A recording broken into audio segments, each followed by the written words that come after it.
So I competed for, I think I was at seven CrossFit Games. And I competed for 8 years. As I got into the last 2 years of competition, 2013 and 2014, my body was definitely feeling it. And by that, I mean that when I was done competing and even going into the last CrossFit Games, things that I was normally really good at were now really painful. If this makes the recording, it's easy to see that it's not a couple of strangers talking here. Not at all. So, I think the title of this podcast is going to be How to Reinvent Yourself. Is that a good theme? Man. I love it. Okay. Yeah.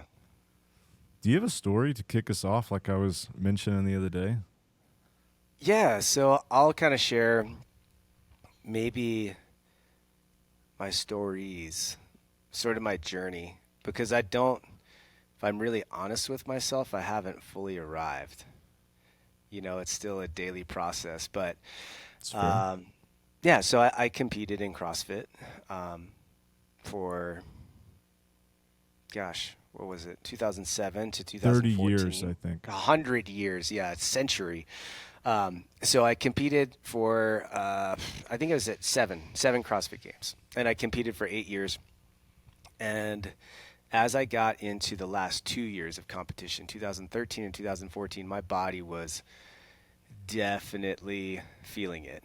And by that, I mean that when I was done competing and even going into the last CrossFit Games, things that I was normally really good at were now really painful. So I remember having to run a 5K for some of the training before the games. And normally that's, for me, I'd done so many of those. And that would be an event if it came up in came up in the games as let's go. But I remember running from my house to the gym, and I was almost in tears, and it turned into this like slog fest because my knees hurt so bad that it had nothing to do with my conditioning and everything to do with my joints just really hurting.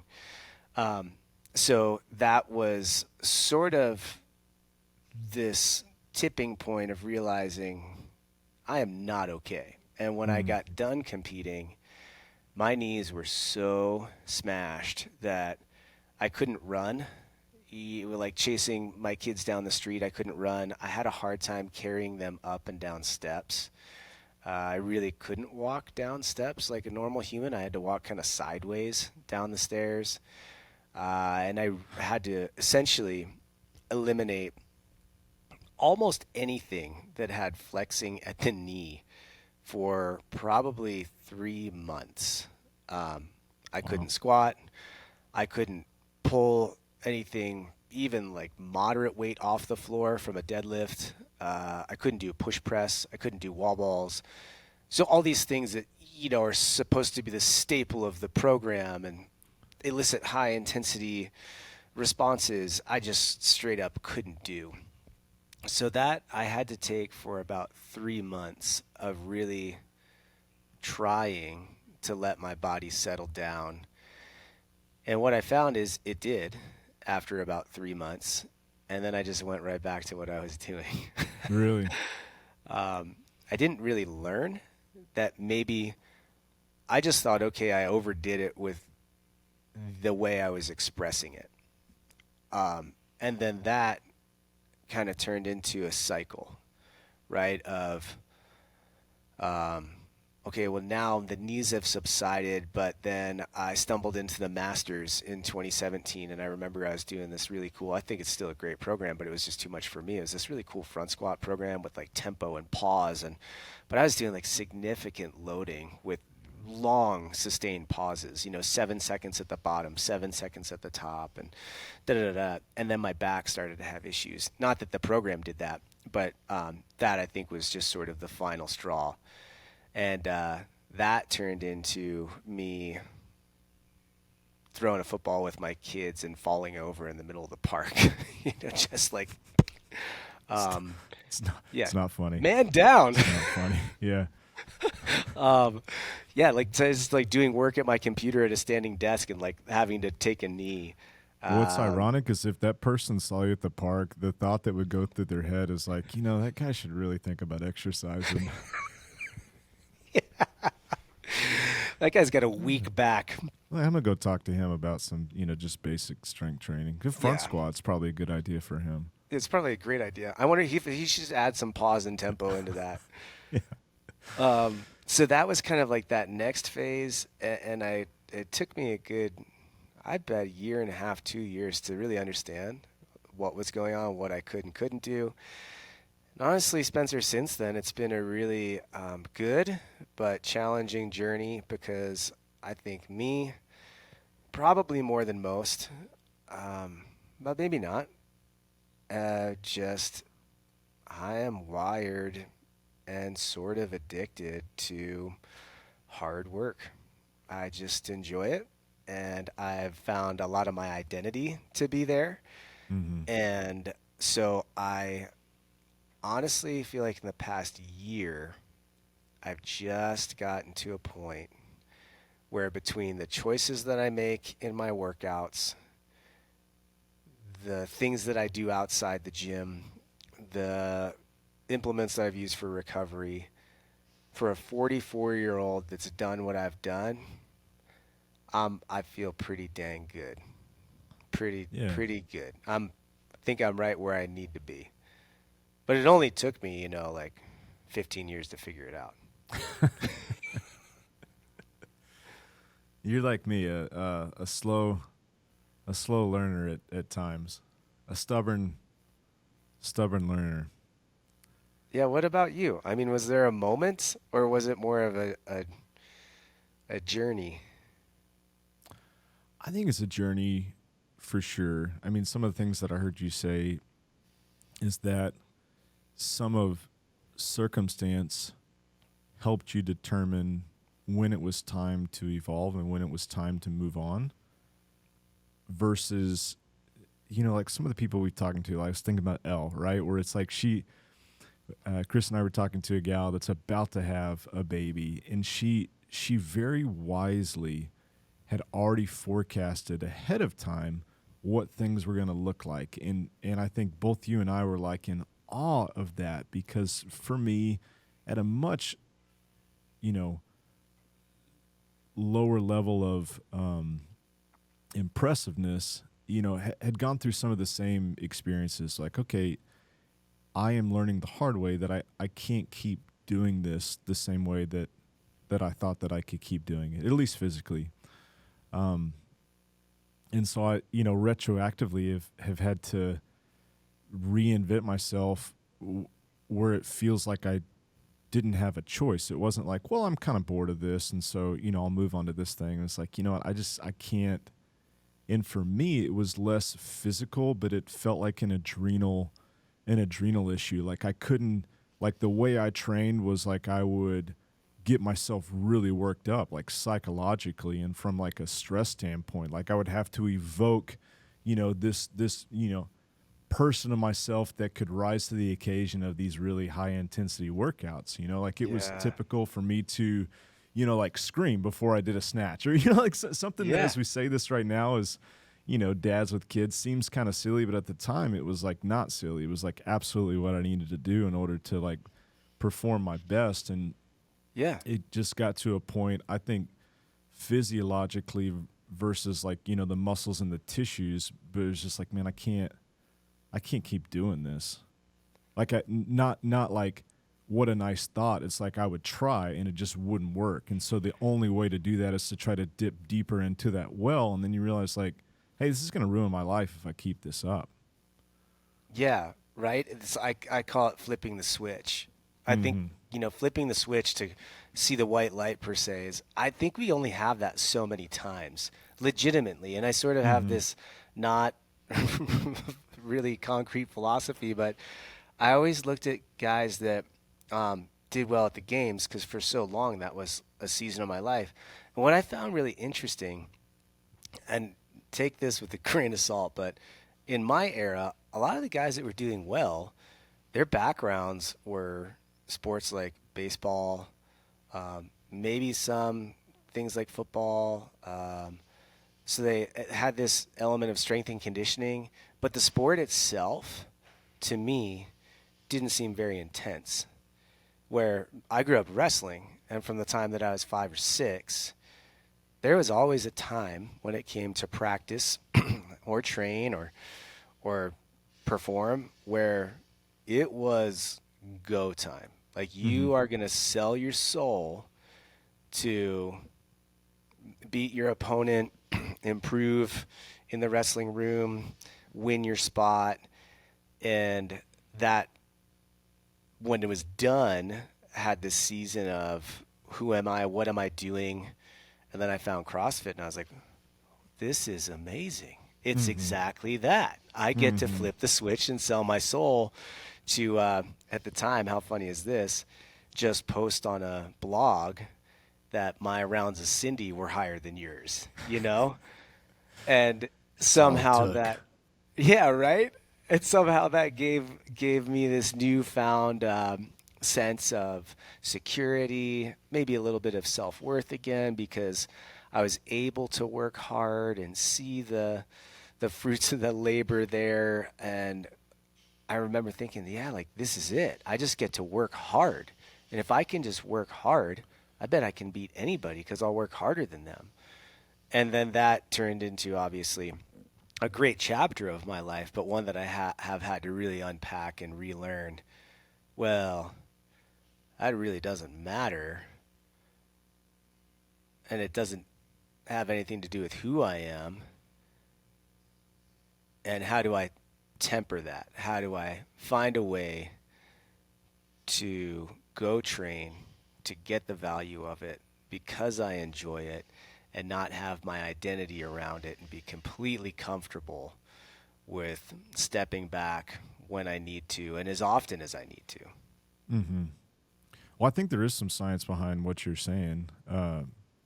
You talk about neuromuscular efficiency, and you have the test where you take a high percentage of someone's 1 rep max for back squat, and then to see how efficient they are at recruiting muscle fibers. My wife can do this test, and she'll get 25 plus reps.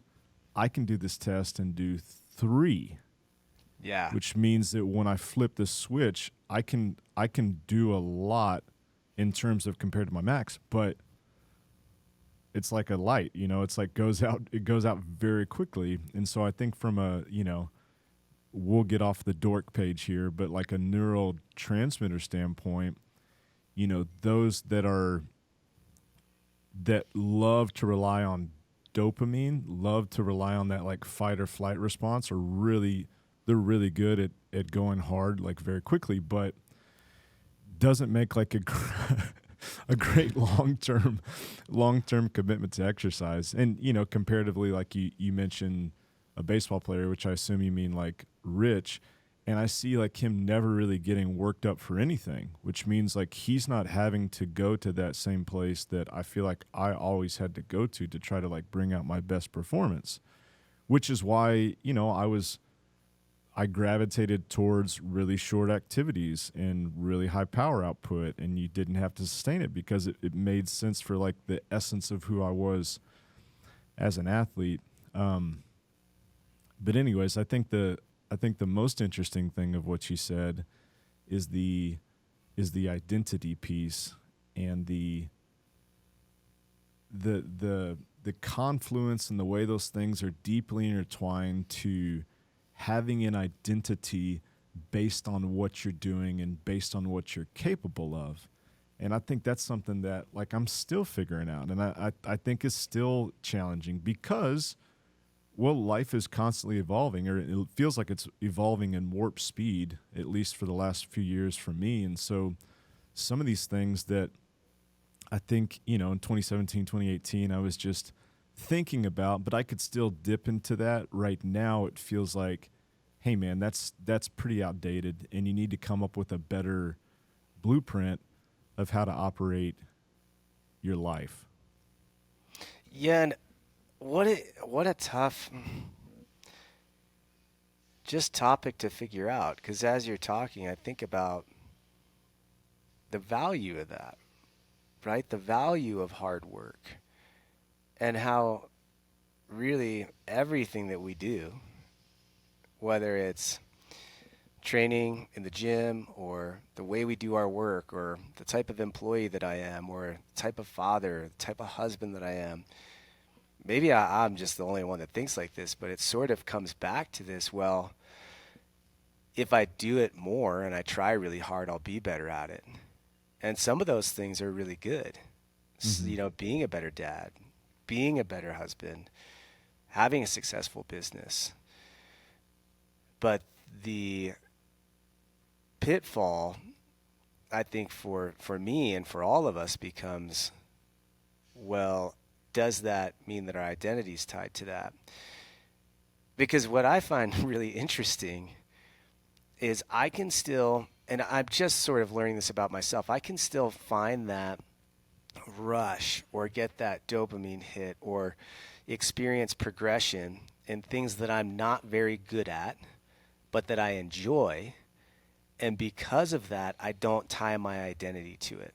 So dirt Hmm. biking, for example, not very good at it. I would say that I'm very mediocre at this, right? And I've been doing this race every year, and not even a race. I just do it as a ride. It's the Idaho City 100. And I've always had this goal of finishing it, and I never have until this year. But it never really bothered me because it wasn't what I did. You know, I dirt bike when I can. I enjoy it, but I don't pour my heart into it. And so I don't feel like any of my identity is tied to that. And so it doesn't bother me. It doesn't affect me. So I wonder if some people, when they roll into the gym, if their experience, let's say they come to BPR and they don't have any athletic background, and the first time they've done anything is in your gym, I wonder if they have a similar feeling where it's, oh, I'm not really concerned about who I am as a performance side. But for those of us that have been around for 15 years, I think that's a pretty sensitive topic. And most people don't want to dive into that and say, hey, if I'm really honest with myself, when I don't perform to a level of my expectation in just a class that I'm exercising for my well-being at, it affects the rest of my day. Yeah, man. You ever heard like there's a study they did with children, and they gave them this test, and I think they made it where they all performed the same. But in one group, they praised the kids with how smart they were, and in the other group, they praised how hard the kids worked. And then they gave them another test, which was much harder, and the group that was praised on intelligence did worse, and the group that was praised on hard work did better. I did hear that. Yeah, and it's cool, right? It's cool because it echoes that like a static trait of, hey, I'm good at this thing. It's so much easier to cling to that, but it doesn't transmit when the circumstances aren't exactly the same as they were before. And so I think that we're talking about the right thing, that, you know, identity based on doing hard things is great. You know, I've had conversations where, you know, everything can go overboard. You know, I can start working hard just for the sake of working hard, and now it's become an obsession, and it robs me of other things that I need to also spend time on. And, you know, sometimes it's like, what's the difference between being productive and being busy? Like, that's a really hard thing to reconcile when you're used to working hard. But overall, like, that's a great characteristic that I think you just described. Like, you can apply to other things, and you can start to reinvent yourself and just make sure that there are those ingredients to whatever it is that you want to do. Yeah, and I'm just trying to learn that even on the business side as well, right? Or just, I guess I should say, the side of life that trying to reconcile that. Even as that middle-aged guy with kids, is now the time to really push hard and try to have your business just go on rocket boosters and potentially miss time with my kids, or is the value in just simmering, making it really Mm-hmm. good, but actually stepping back from hours and investing that time into kids? And we've had those conversations a number of times on our own. And so I think it's interesting too how that plays a role in other decisions we make, and how my just upbringing, my performance, how I've tied that to the gym, to training, to sport, has just bled into every other aspect of life, right? And as I've been redefining what it looks like to train and say to myself, okay, how should I train today so I can come back tomorrow? Sort of similar on the work side. How, like Mm-hmm. what kind of work am I doing today? Is it really productive, or is it just making me feel busy? Yeah. And how do I do that so that I can have really productive work and come back tomorrow and feel like I'm moving the needle and not just treading water? Should we introduce ourselves? We probably should. I'm Spencer. This is the Behavior and Performance Research Podcast. where we delve into the art of health and radical athlete design. I'm here with not just an acquaintance, one of my favorite people, a dear friend, someone in the last few years. Man, it's been one of the highlights of those years is to get to reconnect with you. And your name is Christopher James Spealler. No, I don't know what you're. I don't. Todd, but close. Todd Spealler. Christopher Todd Spealler. Chris, what should people know about you Oh, man. beyond what you've already disclosed? Yeah. So I've got a gym, Park City Fit, in Park City, Utah. We've been in business just over 16 years. So that's like a huge piece of it. You know, I run, we offer those services online, which is really cool, and also has been something that I'm processing through. What does that look like in the long term for us? Had the pleasure of working with you on CrossFit seminar staff for the better part of a decade. Yep. Traveled the world, went to Long some really time. cool places. Yeah. I helped write the competitors course when that was around. I helped write some of the courses that you would see on for like continuing ed credits. You know, the kind of the scaling course and things like that. So really immersed in that. But yeah, I grew up just a sport nut. Growing up doing sports from the time I was a kid, huge part of my upbringing. And was fortunate enough to wrestle in college and did that. And yeah, and now in the past, I think especially 5 years, kind of reinventing what that looks like and applying that to the things that really speak to my heart, which is just adventure outside the gym and facilitating that for my family. So yeah, all that aside from the CrossFit side of things. And how old are you? I'm 44, Man, Spencer. I can't believe I have a friend that old. Isn't that That's crazy? incredible. Yeah, yeah. It's like I'm over here like just a lot younger than you, and I'm looking. It's like, man, it's incredible that you're that old. That's awesome, man. Good And I'm for still you. upright.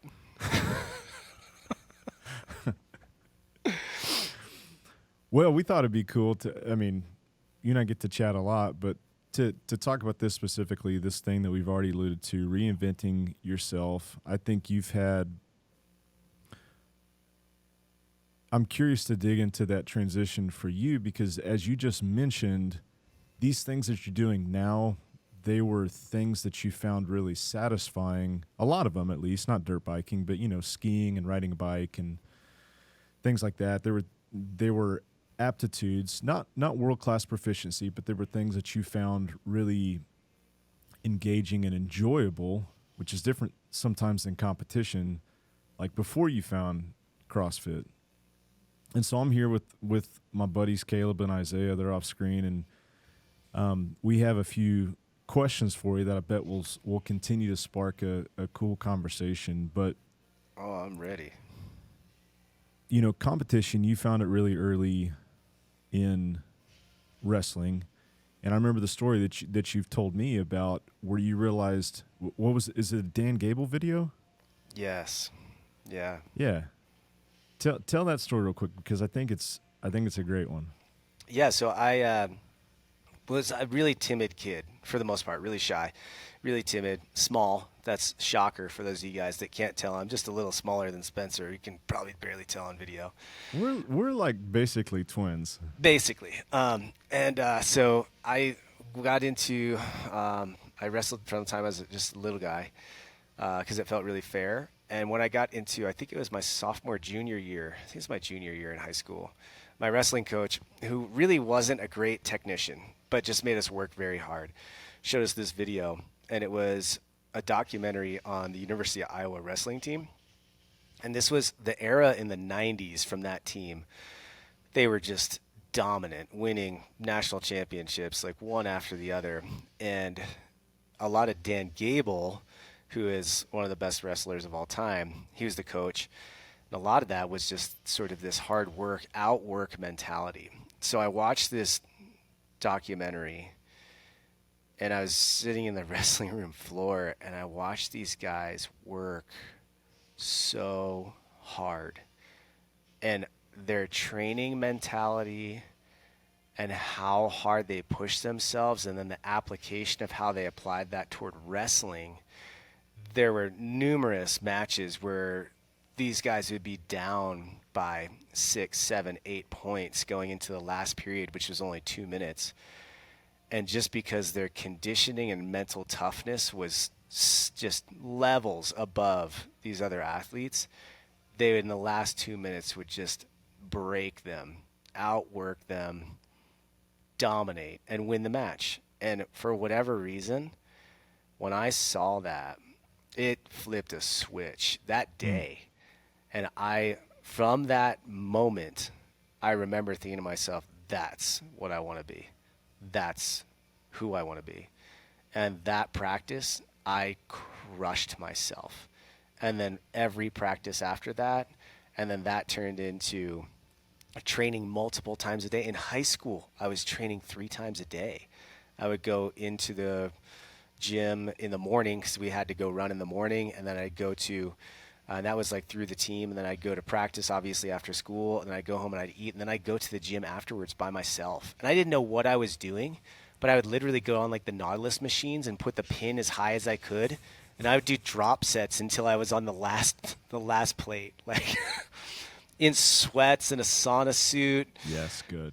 Yeah, man. So that was a huge catalyst for that mentality. Probably the catalyst. And in the conversations we've had, that's something that was a defining moment for you, and you've carried that work ethic and even ethos, right? Hey, my preparation is what's going to give me the mental edge in order to perform really well. Yeah. But as you transitioned out of, so I imagine after doing that for a long, long time, that when you decide that you're not going to compete like you have, that there's a lot of built up something, I don't even know the right word, that you need an outlet for that. Do you understand what I'm saying? It's like, how have you dealt with that, where it's like, hey, I've built up, like, this is the way I go about things, and now, hey, it's clear that it's not in the cards for me to really get to flex that muscle like I have in the past, which probably brought you a lot of joy in ways, right? It felt like a really deep purpose. It felt really good when it worked out exactly like you had anticipated. But how have you dealt with all of that as you're not competing like you once were? Yeah, I still deal with it, if I'm honest. You know, it's bled, that mentality, although good, has bled into so many other things. As far as training, I unfortunately got to the point where I just couldn't do that anymore. Mm-hmm. And I'd found myself in that cycle of recover, try to get back to that, get banged up, rinse, repeat. Mm-hmm. And I just had to come to terms with, okay. And unfortunately, it just took time. So much time to separate myself from that. And that's where I think that conversation with Elle is so cool, to hear that maturity in her and the wisdom there. I didn't have that. Yeah. And so I just kept defaulting to that mentality of, I'm just going to go work hard because that's who I am and that's what I do, and I can outwork anybody. And so it took me a long time to sort of reframe, what is hard work? What does that give me? And what's the value of that? Like, what am I really searching for with that? And I think what I realized is that part of what happened through that time is I really just am addicted to progression. I really love seeing progress. And so I've learned how to take something that I've done for literally decades, where it's just not possible to see progress anymore, and owning that's okay. It's just natural. It's part of the human body, and allocating that progression toward things that do not put pressure on me, which is why, we've talked about this, which is why I probably won't ever step foot into a jiu-jitsu room, because I know the mentality that I have and the expectation I have of myself from a grappling standpoint. And although that sounds so appealing and I really want to do that, my expectation on myself will be so high and the rabbit hole I can go down so deep that I choose things that I love downhill mountain biking, but I'm never going to go be able to ride Red Bull Hardline. Like, if I was 12 years old, that's what I would want to do. And I would pour my heart and soul into that. But it's just not possible now. So instead, I get to enjoy that expression through a variety of these outdoor things. Man, it finally, after all these conversations, it makes complete sense. I get it.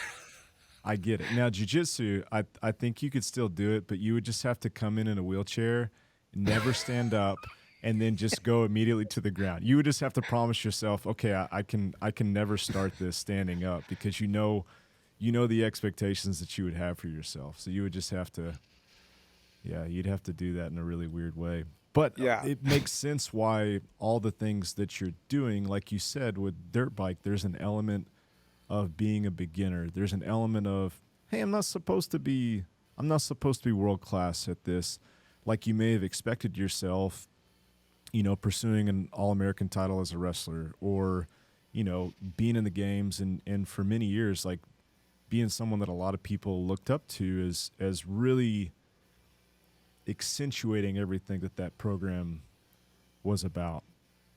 Now, as an aside, anybody that's listening to this, Chris is world class also at discounting his capacity. And I'll give you a quick example.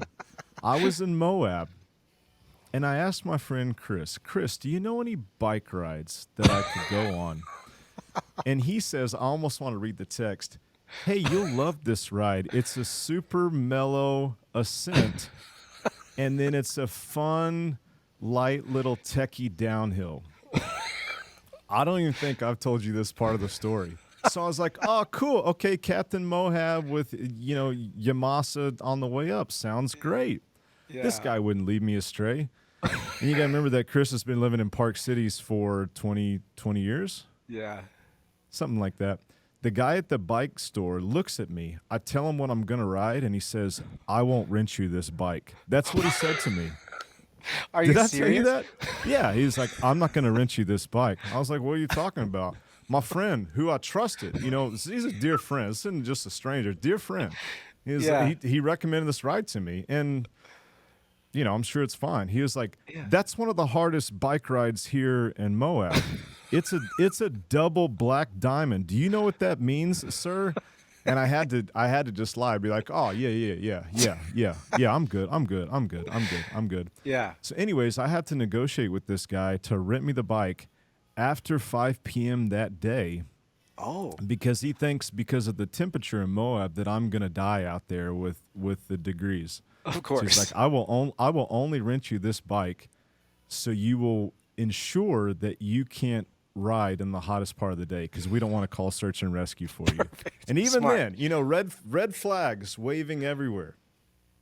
I go and I do it, and it turns out double black diamond means exactly what double black diamond means.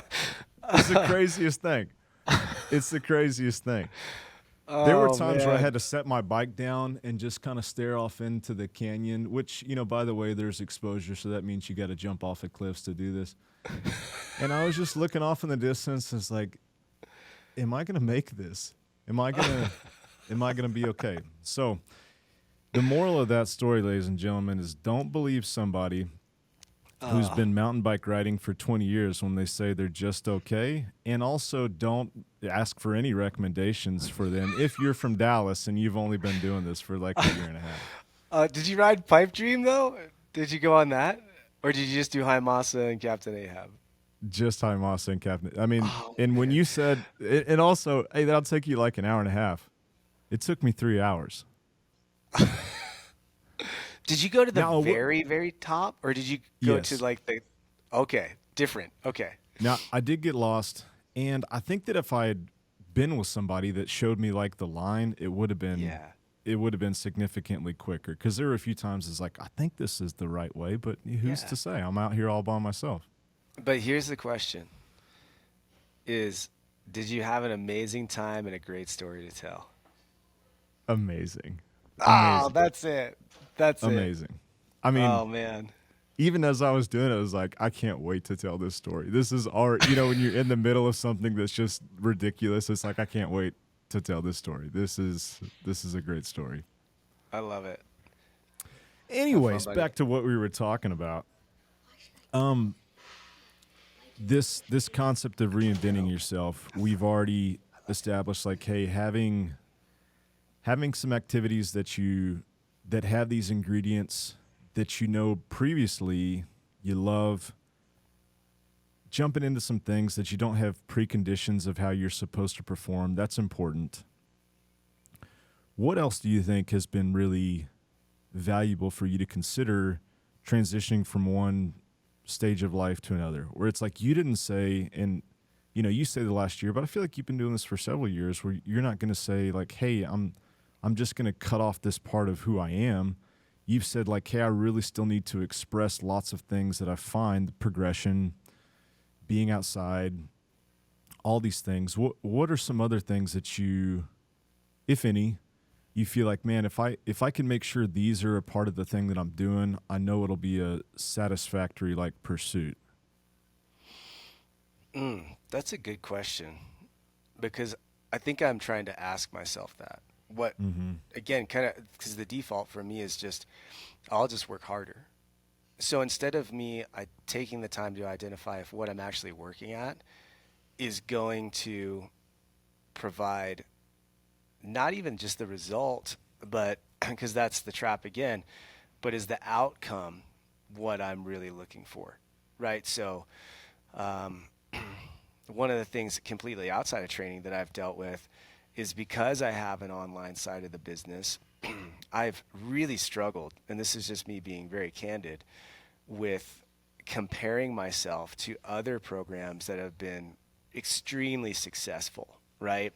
And saying, well, why don't I have that? And why don't I just work harder to get that?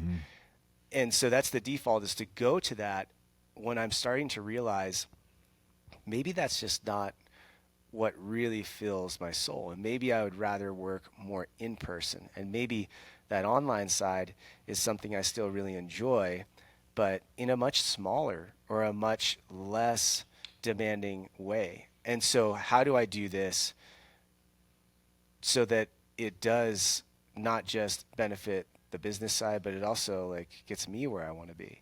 So those are things that I really try to process through now, is instead of just immediately going to, this is what I'm doing wrong, go work harder, spend more time doing it, be better at it, I'm trying to ask myself that question of, was this really going to get you what you are going for?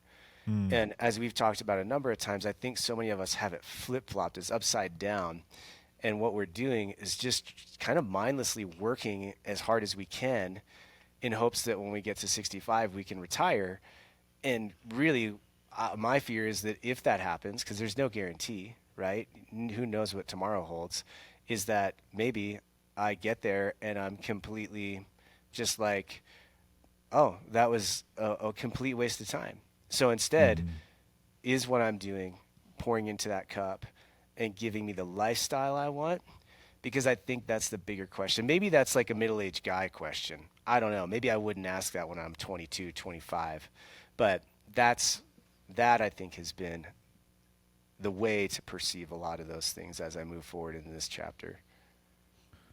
That's really good. I was having a conversation with Boris. Boris is the gentleman behind Metcon Creative that did our rebranding and also did Park Cities Fit.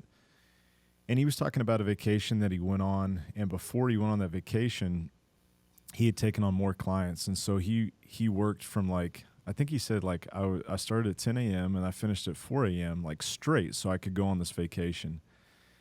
And he said that he had a little bit of a crisis because he realized like he took on those clients so he could make more money. But the thing that was taken from him was his freedom. And as he was on this trip, he was like, hey, maybe just making more money that keeps me from spending time with my daughter, that keeps me from, living this, I won't say balance because that feels like impossible, but this blended life of spending time in adventure, spending time as a dad, like picking kids up from school, like we talked about, not taking one silo and filling it up like as much as we possibly could, which is our job, and it would be very easy to do in the same way that we treat that like a competition. But I like what you said earlier that this comparison thing, because it's not a sport and things aren't controlled, it's out of context. And so one really isn't, you're not capable of comparing something else because it's not actually the same circumstances. It's not the same age, weight, and ability class that you're competing against. It's like so complicated. And so it just feels like a stupid game to try to compete in because there's just no way that you'll ever feel that great about yourself.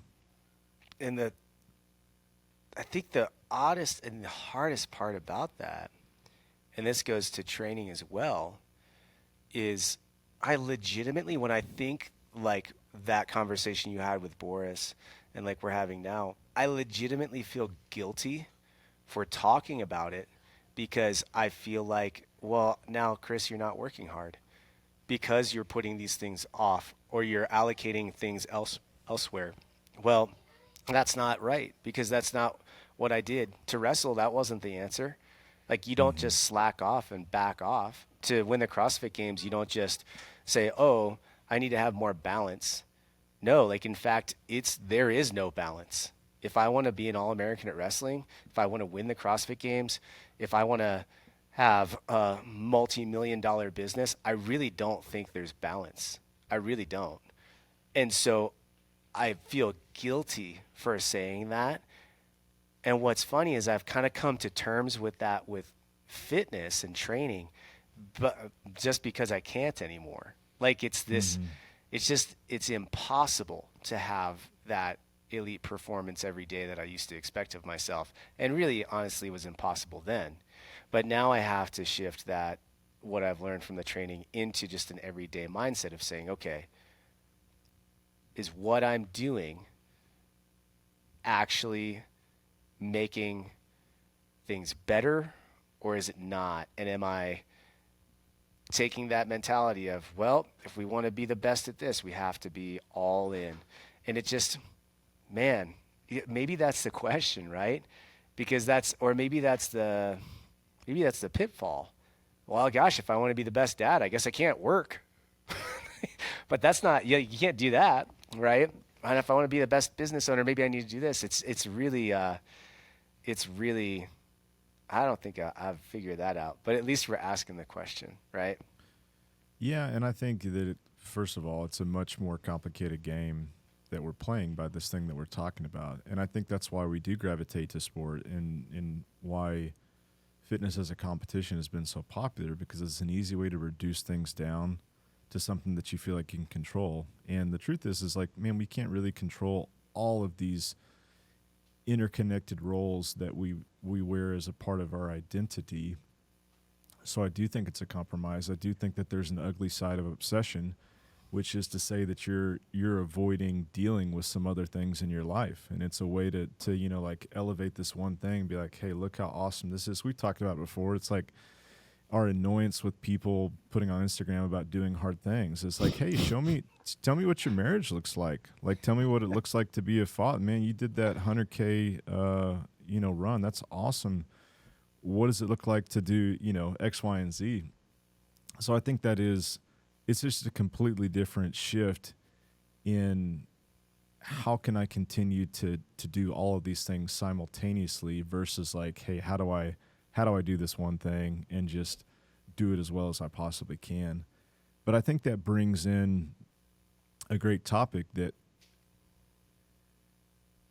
that's the hardest thing I've ever experienced and also the best thing for what we're talking about, and it's being a parent, right? It's being a father. Like I can't imagine what this would look like if, Kelly and I had never had kids. Like that, these things that we're talking about, like I would have obsessed about, like business I would have obsessed about. And these little humans that just won't let you do that as much as I think, like my tendency would want to.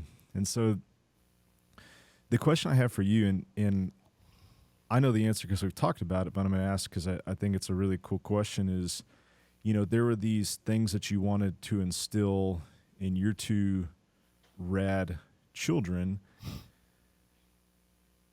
How do you go about doing that, right? Because I'm sure there was a lot from wrestling. There's a lot from CrossFit that you wanted to communicate to them. This thing that we're talking about, hard work. Hey, a lot of this is within your control. There's a set of circumstances that you're dealt, but with, hard work, dedication, and this, really devoted attempt to progress, that you can accomplish great things. And so how have you gone about doing that with your kids where they can't see you wrestle? And, how old was Rourke when you finished your last games? I mean, he was still 4. Yeah, he's still little, right? So how do you go about that now where you don't have those things to maybe communicate some of those lessons? And then even specifically, like you're not forcing wrestling on Rourke. You're not forcing, CrossFit competition on either one of your children. How do you go about that? Wow, yeah. That's actually been really hard as a parent. I never thought, when you would see growing up or when you were sort of getting ready to have kids and your wife was pregnant, you'd see these parents that were just so, like so immersed and sort of living vicariously through their kids. And I was like, oh, I'll never, not even will I never be that parent, but I'll never even struggle with that. Like, what a silly thing. But I've found that that's actually really hard for me because, again, the way that I grew up was if you sign up for something, you finish it. There's no excuse. It doesn't matter if you don't like it. You see it through to the end, right? And there's some great value in that. I totally credit my parents for helping me with that personality and mentality. But people are different, right? And personalities are different. And the way that that's expressed can be done so differently. Growing up in Pennsylvania, where a lot of those opportunities were traditional sports, soccer, wrestling, football, an outdoor lifestyle. Yeah, basically there's nothing fun to do in Pennsylvania. It's harder, right? It takes more effort to have that expression of adventure, I think. And so, not that it can't be done by any means, but it's just not the culture, right? And so what I've dealt with as a parent, I've really struggled with too, is finding the balance of how to teach your kids what hard work and dedication is, how to see things through to the end, but also understanding that that could look very different in what that's expressed through with my kids than me. For me, it was sport, and for a long time, I just assumed that that's just how you learned it. That, well, yeah, team and individual sport especially, that's how you learn work ethic. Um, but that's not entirely true, right? Mm-hmm. So for us, school is really hard for my son, like really hard, and we've had to fight and battle and figure out what is the best way to do that. So sport is actually an outlet for him. So Hmm. what I've had to do is say, okay, I can't push there because that is the outlet. Because where he's learning hard work and seeing things through is just showing up and Mm-hmm. walking in the door of school. Where my daughter, totally opposite. School is a little bit natural. She enjoys it. She likes it. She does well at it. But she also is one of those kids that's very confident. So she doesn't really need extracurricular activity. So it's sort of trying to guide her into, okay, well, if you did sign up for something, you need to see it through to the end. So you can push a little bit there. And that's been really hard because both of them have such a different personality and different need than I did. Mm-hmm. So Mm-hmm. my assumption was that, and what I've kind of done is try to learn from that, and then also just facilitate.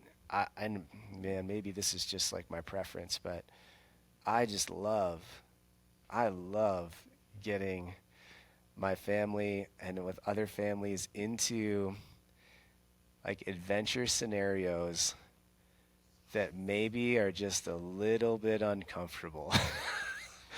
Where, yeah, Captain Ahab is a double black, but you can do it. And You did suddenly it. You I son love of a gun. You I know. somehow survived. You're still alive. And I love that. So I love that expression there and where they can see that happen through. I'm just biased, man. I think there's something toward the physical activity side of it that is irreplaceable. You just can't. Mm-hmm. I don't think you can match it elsewhere. You can still learn hard work. You can still learn dedication. You can still learn all that stuff. But when it comes to having some kind of physical side of it that can like elicit a little bit of fear or doubt, and you learn how to overcome that and share that experience together, man, that's so cool to do as a family and with friends. I think. It's so cool, man. That's a great alley oop to even mention the thing that we're doing together at the end of September, because I think you hit on a lot of the notes there. It's called Disrupt. Great title. It's a lot of the things that we're discussing here. It's this process of reinventing yourself. I think is a lot of us have started through CrossFit. We do find great progress, satisfaction, identity in this thing. But then, as you said, I mean, a good way to sum it up is exercise is not your identity. Like, exercise is something that is a conduit for you to go out and do really cool stuff. That's a much better substitute for who we are as individuals. So this weekend, you and I just decided, like, hey, in the same vein of these immersive experiences that we coached for so many years through CrossFit, that we would have a weekend where we would get together and it would have equal parts exactly what you described. Hey, here's a few things that aren't going to kill you, but they're outside of our comfort zone. They're outside of the gym. Let's experience them together. Let's keep this really intimate so it does feel like a small little tribe, a little family. And in addition to that, we'd take some time to be really intentional about how to continue to perform these workouts in a way that makes sense at this stage that we're in right now. And then some other things surrounding mindset, around how to go out and seek identity in things outside of fitness. And instead of saying that, like, hey, I open this door to functional fitness and competition, and now I'm closing the door and I'm just going to, venture into the land of decrepitude and, middle-aged. Hey, remember how far I could, run and how high I could, jump, to actually come up with like a door number 3 and another solution to actually think of this being like the best period of our life, which I really do believe. Yeah. Caleb and I were talking ahead of time that it's easy to look back and, man, you remember what I used to could clean? I remember how fast that 5K was. And to almost, look back and be like, man, those were the glory days. But I feel like that, in a way, and then I'll land the plane here, that was just training for this season of life. Yeah, and what a privilege to have experienced that and to gone through it. But what a responsibility to be able to transition next. And I don't think you see many people do it gracefully. And that's okay, right? That's okay, because I get that. I get how hard that is. But instead of you, if you're listening to this, going through it the way that Spencer and I had, where it was sort of just beating our head against the wall, learning the hard way, not really having any guidance, because there really wasn't anything, right? Hey, how can we help with that system or process that I think just gives people permission? I think that's maybe what I was looking for a long time, is just even internally, because no one else was talking about it, just internally giving myself permission to step back and say, hey, you're enough without any of that stuff, and we can still do this in a really effective way. But we just got to be a little bit smarter so that we can do it for the long time.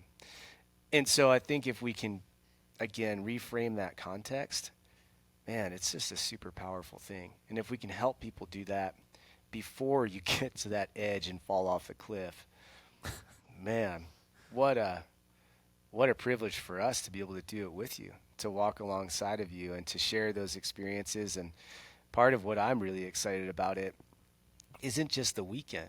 Don't get me wrong. I mean, I'm all about going up and riding the crest. I did it yesterday because I was like, this is just so fun. But what I'm also really excited about is the 6 months following, just being able to keep in touch with people and build that tribe and see how people are doing, and know that there's going to be some bumps in the road, and have a community that can be accountable to one another and say, hey, Spencer, I get it, man. I get that it's easy to go back to those old habits, but I'm just here to remind you, you don't need to do that. You're good. So it's not just the weekend, but it's that whole, we're really talking about something that's, the value is for a 6 month period of time of, checking in with people and developing a community and tribe that you guys aren't crazy. You're not alone. You're not the only one thinking like this. It's going to be awesome. And I figure we close with like some of those details and how they can get some more information. But before we do that, can I tell you a story? Because I was thinking back to a time where I felt this transition, like in real time. I remember going from one identity to another. Do you want to hear the story? I want to hear it. This was probably 5 years ago, and so that means that, we had a kid that was in diapers, that wasn't sleeping very well. And I remember that I had a night where I think something happened where Scarlett had been up like 3 or 4 times in the night. So that means I had gotten like just a couple hours of sleep. And I go into the gym, and we had a coach that was a college student at the time. His name was Gus Powers. And he came in at about the same time I did. And let me just paint a picture of the difference between he and I. He had his weightlifting shoes on. He walked into the gym with his weightlifting shoes. He had his weight belt on. He had wrist wraps on. He hadn't warmed up, but he had all of this gear on. He had a shaker bottle pre-mixed with, beta-alanine and some whey isolate, and I think a couple other, supplements in there. And he starts on a 15, 20-minute routine to pre-warm himself up because he had exercised twice the day before. I roll up. I forgot my shoes. I don't have any shoes on. I think I've had 8 cups of coffee at this point. No breakfast. I'm just happy to be alive. This guy is dialed in, right? Gus wants to go to the CrossFit Games, and he's doing everything that he can to really pursue that goal, which is wonderful. And I go up to him and was like, hey, man, you want to work out? And he says, well, I'm actually here not to work out. I'm here just to work on some of my positions for the clean. If I work out, I usually like to have a couple of meals in my belly, and I usually like to have a good 15, 20 minutes to warm up. So I'm not really ready to do that. And it was at that moment, Chris, that I realized I had crossed the chasm from pursuing, the most that I could perform, to really filling the cup of elite performance, to just surviving. But I realized in that moment that I had traded and exchanged performance for resilience. Because even though there was a part of me that felt like I wasn't reaching my potential, I knew in that moment that I was a million times tougher than Gus, because I could just show up with no food, no shoes, and rip a workout in, just because that's what I needed to do that day. So if anybody hears that story, there is a trade-off, right? Yeah, maybe we're not performing in that one thing like we could when we were 22, but there's a trade-off that I think is much more enriching. I think it's much more in line with what life is really like. And in this season of compromise, I think there is an undercurrent of resiliency that you can't accumulate by having wrist wraps and weightlifting shoes on with a shaker bottle full of supplements. You know what I mean? I do. And I have these conversations with some members in the gym, because we've got some people who have been with us for a good 15 years. And it looks different, right? It looks different. And I encourage them, and I've embraced this mentality too. Sometimes we can't do movements that we used to. Sometimes we can't have the intensity that we once did. Some things I'll never do again. And instead of me pouting and thinking about how I'm less than, I look at a lot of my members, I'm like, hey man, honestly, that's your badge of honor, man. That's my cauliflower ear of CrossFit right there. It's like, God, you know what? I in an odd way, I earned that, and that was my path. It's not everybody's, but that's the reason why I have to make those decisions today, is because of the work that I put in previously. I'm good with that. I wouldn't trade that.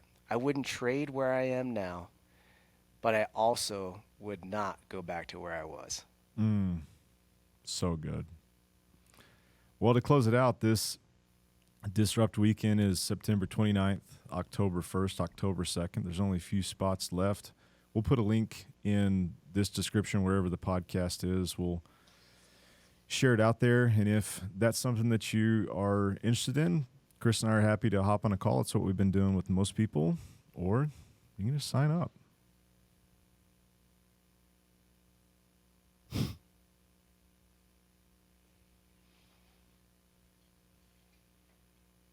Good? Yeah, man. I feel like that Thanks was for good. being on here, my friend. Yeah. I don't know what else to say, but what a pleasure. What an honor.